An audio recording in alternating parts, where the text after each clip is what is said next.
Hello and welcome to Mindset Mondays with DTK. This is episode 54 in an ongoing series for folks either with a growth mindset or those who would love to develop one. So I'll share with you today, I had an opportunity to play with an idea from Roald Dahl, right? In fact, this is the last line, the very last story of one of his books. And the quote is, "Those who don't believe in magic will never find it." I love this concept because it's the idea of really acknowledging deeply that we are always at choice, always at choice, right? It's a reminder to me to look at everything with fresh eyes because hidden treasures can be anywhere you look. Remember, you can see anything that you want if you just choose to look at it.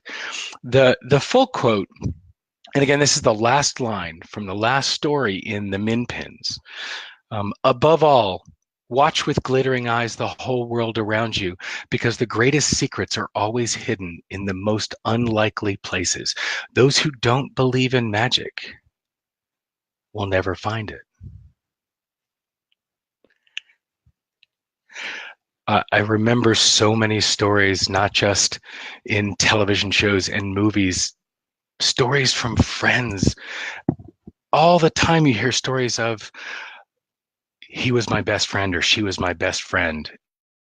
And then they end up married and together for life. That there are things in front of you that have been there all along that we just choose not to see. And whether it's the magic of an idea that percolates up seemingly out of nowhere, or the intersection of ideas that provide an epiphany.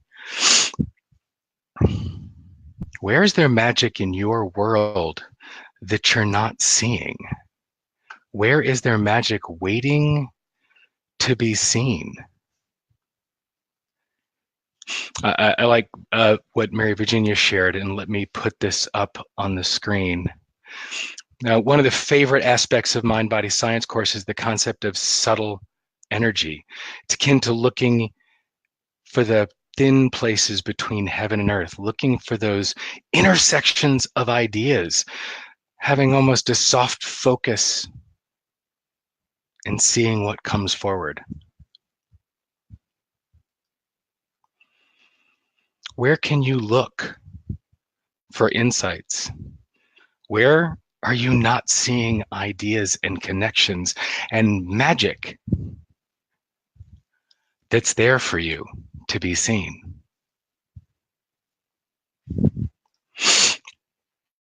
You know, the simplest example is, and when I saw this quote, this story came up, and I put this in the email and the setup for this conversation today. I remember Mara Valeney, the woman who sold me my first cell phone. And these were the bricks that you had to install in the trunk and wired all the way through the car to a handset in the front. And my God, the thing weighed a ton. And it took hours to install this thing. And I don't even want to think about what it cost to put that thing in the car. The fascinating part was I saw Mara about a month or so later, and I was like, wow, cell phones are everywhere. Everybody's got these damn things in their car. That's wild. And she said, no, your awareness has just flipped on. Because I had one, I started noticing antennas all over the place. And they had been there as long as they'd been there, but I hadn't noticed them because there was no context. Just like each time Elaine or I have gotten a new car and it's a new brand for us or a new color, all of a sudden I start noticing every one of them out there. And it's amazing. I have context now, so I notice. They'd always been everywhere. I wasn't noticing. And so what would be different for you if magic were everywhere? If those intersections of ideas and thoughts were everywhere and you haven't turned your attention to it? what would be possible? Mary Virginia says, I find magic when I walk the dog every morning. Nature is a marvelous place to make oneself. This morning was especially sparkly. Nothing like cold, crisp air to change what we see. But again, we are awash in possibility.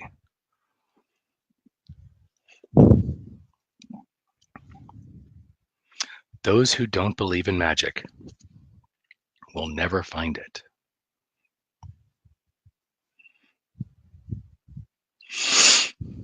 Yami says, magic is in the eye of the beholder.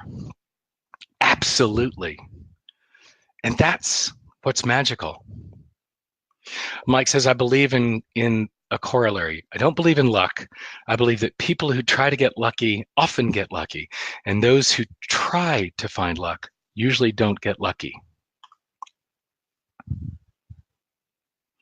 Yeah, Mike, that brings up a really cool idea that you can't necessarily create those synchronicities without the belief that they can happen. So it's almost allowing for a soft focus, right? If you focus hard on getting lucky or finding magic, it doesn't work. It's allowing things, for me, it's about allowing things to unfold. Luck favors the prepared mind. Nice, Mary Virginia. It's the idea of opening yourself up to and allowing for luck or magic or something new to unfold. It's back to one of the earlier Mindset Mondays that we can't simultaneously prepare for something. We can't prepare for something while believing quietly that it won't happen. So I feel like this is sort of an extension, is allowing for something to unfold, not just preparing for something next, but allowing it to unfold in the way that it's meant to unfold, being open to newness, to novelty, to possibility, to the unexpected. This goes all the way back to the beginning. In our Mindset Monday conversations, we are ultimately at choice. And when we choose to be open to possibility, when we choose to be open to magic, when we choose to be open, magic is all around us. There for the taking, there for the enjoying, there for the evolving from. Thanks, Lawrence. So don't buy the lottery ticket. Listen, there's Jim Carrey talks a lot about the idea of manifesting, right? And not the idea of manifesting that if you think about something and meditate on something and want something hard and deep and long enough, it'll happen. No, he says that manifesting works when you get clear, you get specific, and you put the time, effort, and energy into thinking it and meditating on it, and you do the work necessary. Jim Carrey says you don't just write the $10 million check and put it in your wallet and wish on it. You go to the auditions, you do the stand-up, you chop the wood and carry the water. You do the work that's necessary over and over and over again to create the success, and you hold the vision of what you want to see manifested. So here you hold for the possibility of magic. You hold that positive mindset. You drive forward doing the work. Mike is out there speaking constantly and honing his craft and honing the talk and working, doing the work in order to be a speaker on the national stage at the level that he wants to be. He has a vision for it, and he's doing the work to create it. It's all part of the equation. Keeping the eye open and the heart open for the magic and doing the work to create the conditions where it can unfold. It's about believing, it's about choosing, and it's about acting.